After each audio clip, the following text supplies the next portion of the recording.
start with this. Well, I'm sure that most of you have heard by now Sky Sports' big announcement, the stable of fighters that will be boxing on the Sky Sports platform from here on out. A few weeks ago, the rumor mill was spinning. And what that rumor mill indicated is that certain of Matchroom's fighters would make the decision to box on Sky as opposed to DAZN. That rumor checked out. For the most part, it did. As I specified in my previous videos, Savannah Marshall is going to be boxing on Sky Sports. Henceforth, the starting list of boxer fighters that will be boxing on Sky Sports is as followed. Hughie Fury at heavyweight, Steve Robinson at heavyweight, Nick Campbell at heavyweight, Richard Rietpure at cruiserweight, Mikal Lawal, cruiserweight, Scott Forrest at cruiserweight, Jermaine Brown at super middleweight, Chris Eubank Jr. at middleweight, Brad Rhea at middleweight, Joe Pigford at super welterweight. There's more. Adam Azim at lightweight, Hassan Azim at welterweight, Louis Ritson at super lightweight, Mark Dickinson at middleweight, Savannah Marshall at middleweight, Clarissa Shields at middleweight, Georgia O'Connor super welterweight, Carolyn Dubois at lightweight, April Huntior at welterweight, and Ebony Jones at bantamweight. And this is just the starting lineup. This is only the beginning.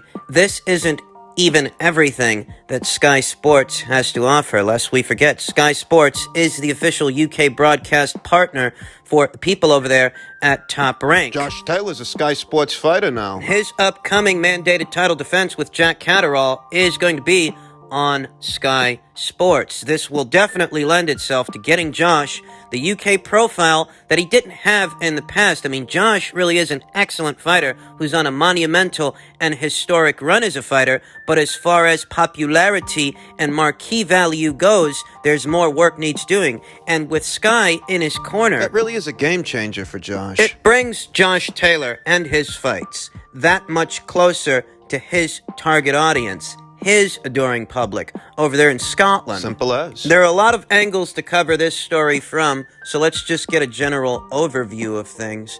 For the fight fans, this is good news, because it's good news because it's more boxing. I mean, even if Sky Sports' starting lineup doesn't consist of as many notariable names as what you get over there at Matchroom, it's still that many more fights involving that many more fighters, and things could get very interesting down the line. We'll talk about that. We'll talk about... I mean, it could get political later on. But I do think that the people over there at Sky Sports are off to a very good start. They've got some familiar faces and some investments in the future. Young Carolyn Dubois, I half expected her to go to BT Sport. With her brother Daniel, as we all know, is a Frank Warren fighter. I mean, that's what I was expecting. I think it was a very smart move of young Carolyn to decide to box for Sky as opposed to what else was out there, because Sky Sports, as a platform and a promotional engine, reaches that many more eyes in the United Kingdom. They got a lot of channels. There's more chance of spillover on Sky as opposed to DAZN, because that many more people are already familiar with Sky. DAZN hasn't been in the United Kingdom all that long. Whereas Sky is a fixture. Sky Sports is a fixture to the United Kingdom the same way that ESPN is a fixture in the United States. It's a place you go for sports, and everybody knows that. It's no stretch of the imagination to say that any one of these fighters that's boxing on Sky, they got a good chance of getting a lot of exposure in doing so. From Carolyn Dubois to Hughie Fury to Chris Eubank Jr., Josh Taylor, Savannah Marshall, and their entire stable of fighters. And it's not just who and what these fighters are now, but what they can be later, once the developmental process is in full swing for their young up-and-comers, their seasoned contenders, and their champions. Champions like Savannah Marshall, champions like Josh Taylor. This makes the market more competitive in the UK. And for the fight fans, a competitive market is a healthy market, because it's that much more reason for all the game in town to stay on their toes and don't be asleep at the wheel. This puts pressure on DAZN and Matchroom to shell out the very best content they can, because now they don't just have old fish eyes to compete with. Now they got their old buddy Sky Sports to compete with, as well. The same applies to Sky Sports, and somewhere lost in the sauce is Frank Warren. Right. Now, Sky Sports is kicking things off with 2 cards set to go down in early October. One being headlined by Chris Eubank Jr.,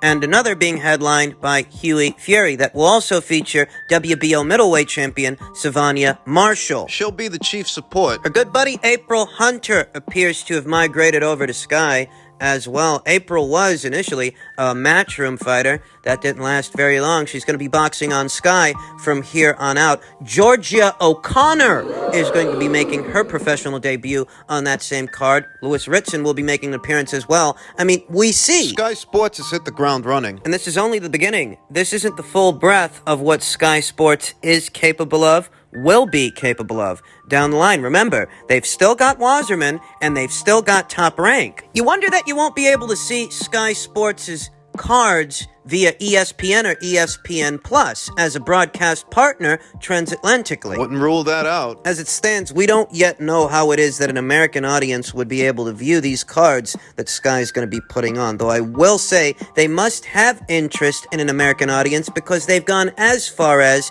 signing Clarissa Shields, which is saying a lot. No, they went as far as signing Clarissa, and what that tells me is that they are very much committed to doing that fight. And we'll talk about that further in another video, fully dissect it as to what we can expect and what this all means. I wouldn't rule out the possibility that the people over there at Sky and the people over here at ESPN, they're going to be doing a lot of business moving They'll forward. need an American broadcast partner. In all the ways that Top Rank needed a UK broadcast partner. You're going to have Top Rank fighters featured on Sky, and you may have Sky Sports' boxer fighters featured on ESPN. I wouldn't rule that out. That's entirely possible and plausible. There's a lot to dissect here, and we're going to be doing that video by video moving forward. But as far as first impressions, for the fight fans, for us, this isn't a bad thing. It's not bad at all. Now, these recent announcements by way of Sky, I think, have left DAZN in a position where they have to make some kind of an announcement of their own. And they have. On October 30th, Dillian Whyte will be returning to the ring. It was initially thought that Dillian Whyte would be boxing in America against some American contender. Trevor Bryan, Jermaine Franklin perhaps. Chris Ariola's name was thrown into the hat as well. But it appears that based on DAZN's recent announcement, Dillian is going to be boxing in the United Kingdom at the O2 Arena on October 30th. Jermaine Franklin, who's been very vocal as of late, he's saying he's already signed his end of the contract and he's ready to go. In my previous video, I talked about how there's been a price hike. In the United Kingdom, the price to have a DAZN subscription, it has gone up. And that puts DAZN in a situation to where they have to justify the price hike. What warrants charging those fight fans more money for a subscription? I believe that this is DAZN's way of justifying that price hike, showing the fans that you're going to be able to see Dillian Whyte in action on October 30th, what would normally be a pay-per-view. Because Dillian Whyte is a pay-per-view fighter. What's that normally run British boxing fans? What, 20, 30 pounds? By way of Sky Sports box office. Well, now you get to see this guy in action as part of your DAZN subscription. And I'm of the opinion that this is DAZN and Matchroom's way of showing their existing subscribers value for money. Won't cost you as much to see the Sky fight now. October's set to be a very busy month in the United Kingdom's boxing scene. We know of at least 4 cards set to go down that same month. 2 by way of Sky Sports and 2 more by way of DAZN. You got the Anthony Fowler versus Liam Smith fight coming up. You've got Chris Eubank Jr. headlining a card on Sky, Huey Fury headlining a card on Sky,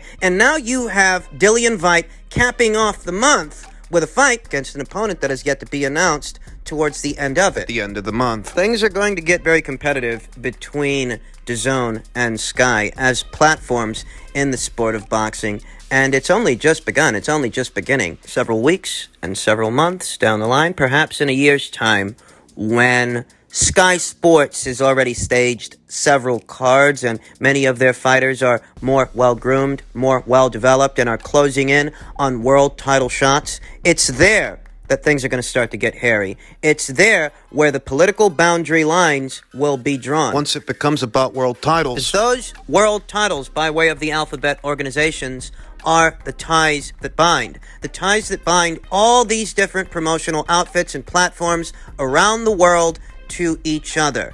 final eliminators, Commando slots. what fighters that are with what outfits fighting on what platforms are in possession of the belts, the alphabet titles. That's where things are going to get hairy between Sky and DAZN. That's where things are going to get interesting. Because you're talking about opposing stables of fighters that fight on different platforms that all want the same thing. They want a belt. Mandatories, and with mandatories come mandates, purse bids, those kinds of situations. None of that is set to kick off just yet. You have to give it time. You already have one of Sky Sports' guys calling out Lawrence O'Coley. Bear in mind, this guy's a debutante. He hasn't even had the chance to make an impression on anybody. As these fighters progress, start lining themselves up for title shots, it's there that the political boundary lines are going to be drawn. And we're not there yet. You know, this is only just the beginning. But already we're seeing... Guys got their fighters, their cards. And Matchroom has their fighters and their cards. The Matchroom fighters being the more familiar faces right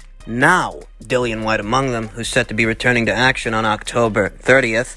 And, you know, whether it ends up being Sean Franklin or Chris Areola or Trevor Bryan or just anybody, really. The war has begun.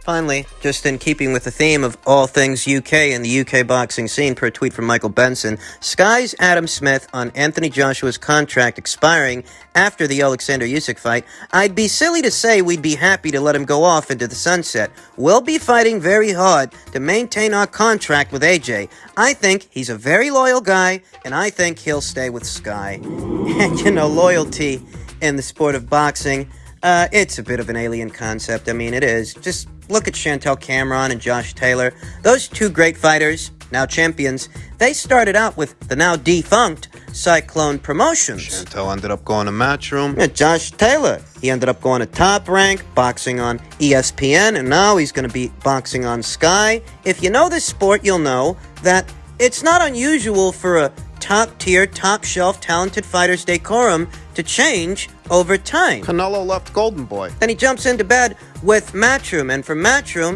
you know, his very next fight, it's going to be over there on the PBC Fox side of things. For an elite-level talent, a top-tier, top-shelf fighter that has a high ceiling and some longevity, it's not unusual for the decorum to change. And who's to say that Anthony Joshua's loyalty, as it were, the loyalty that Adam Smith referenced, who's to say that that loyalty is not exclusively reserved to the promotion that he's received by way of Matchroom and Eddie Hearn? They seem to have a very good working relationship. I don't presume to know what it is that Anthony Joshua is going to do beyond the Alexander Usyk fight, because that fight's no walk in the park. That fight's no picnic. It's not a foregone conclusion that Anthony Joshua wins, even if I think he can. Beyond that fight, I don't know that that guy don't decide to go all in with DAZN the way that Eddie did. I don't know that that guy don't decide to keep doing business with Sky Sports by way of their domestic pay-per-view model, because it's been very lucrative for him. I don't know what that guy's going to decide to do. I believe that both Sky Sports and the people over there at DAZN, they're both going to make an aggressive effort, bid aggressively, to gain exclusivity of the UK's most marketable fighter and what is a global star.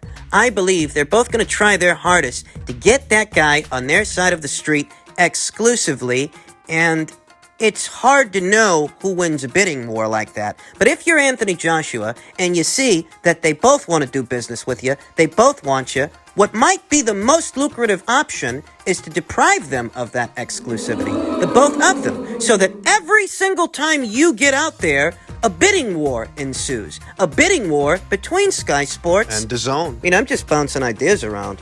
And from where I'm sitting, Anthony Joshua's earning potential is amplified tenfold if he lets those two different platforms fight amongst themselves for the ability to host one of his fights at a time. That maybe, just maybe, Anthony Joshua has reached a point to where he don't need to be exclusive to any particular platform. And if you want this guy and you want the rights to one of his fights, you've got to pay. What? Guess what? What? You're not alone. There's another outfit. They got all their money, all their means, and they're willing to pay too. And let the fight go to the highest bidder. I mean, who's to say that that won't be the situation beyond the Alexander Usyk fight? Assuming Anthony Joshua makes it through that fight. I see a situation where perhaps Anthony Joshua might opt for free agency. Not necessarily promotional free agency, but network free agency. I think he'll keep Eddie Hearn as his promoter. I think a situation like that can be finagled to where Eddie Hearn and Matchroom stay on board as Anthony Joshua's promoter, and they handle all the promoting for his fights. But as far as exclusivity to a platform and exclusivity to a network, maybe that's where they leave the door open for other things, other situations, and other scenarios, so that moving forward, if Sky Sports wants to give this guy a truckload of cash to host one of his fights, he's able to take that truckload of cash because he's not exclusive to anybody. It's not that dissimilar from the situation he's in now. Anywhere else in the world but the United Kingdom, you watch Anthony Joshua box on DAZN. But in the UK, the way that it's been, if you want to see this guy in action, you've got to go to Sky. You've got to go through Sky box office. That's where they're going to see Joshua versus Usyk. And I don't know, maybe Anthony Joshua opts for free agency but decides to keep it that way, that in the UK he boxes on Sky, but everywhere else you can see him on DAZN. I wouldn't make any proclamations. Jump to any conclusions because I don't know what this guy's going to do. He's in a power position and he's got options. He can play this several different ways. He can opt for platform, network, free agency, or maybe he decides to go all in with DAZN, the way that Eddie did. Your guess is as good as mine as far as what Anthony Joshua decides to do moving forward beyond the Alexander Usyk fight.